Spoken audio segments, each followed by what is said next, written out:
ফ্রান্সের আইনসভার নাম পার্লামেন্ট। পার্লামেন্টের দুটি কক্ষ আছে। নিম্ন কক্ষের নাম জাতীয় সভা বা ন্যাশনাল অ্যাসেম্বলি, আর উচ্চ কক্ষের নাম সিনেট। জাতীয় সভার গঠন সম্পর্কে 1958 সালের পঞ্চম প্রজাতান্ত্রিক সংবিধানের 24 ধারায় আলোচনা করা হয়েছে। জাতীয় সভার সদস্য সংখ্যা 577। জাতীয় সভার সদস্যরা ফ্রান্সের জনগণের দ্বারা প্রত্যক্ষ ভোটে নির্বাচিত হন।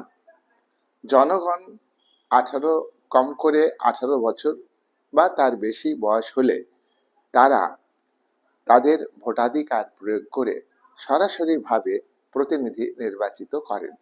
তাদের এই ভোটাধিকার সার্বজনীন ভোটাধিকার, অর্থাৎ এই ভোটাধিকারের ক্ষেত্রে জাতি, ধর্ম, বর্ণ, শ্রেণী, ধনী গরিব, স্ত্রী পুরুষ কোনো বিবেচনা করা হয় না।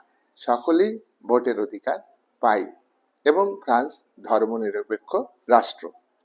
ফ্রান্সের জাতীয় সভার সদস্যরা 5 বছরের জন্য নির্বাচিত হন। তবে 5 বছরের আগে তাদের পদত্যাগ করতে পারবেন তারা ব্যক্তিগতভাবে, বা 5 বছর আগে তাদের সদস্য পদ বাতিল হতে পারে। যদি রাষ্ট্রপতি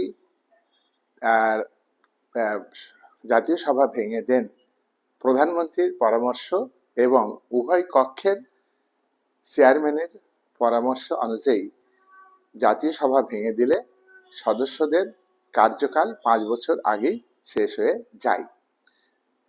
জাতীয় সভার সদস্য হতে গেলে জাতীয় সভার পদপ্রার্থীকে কমপক্ষে 23 বছর হতে হবে, পৌর ও রাজনৈতিক অধিকার থাকতে হবে এবং কম করে ফ্রান্সের 10 বছরের নাগরিক হতে হবে।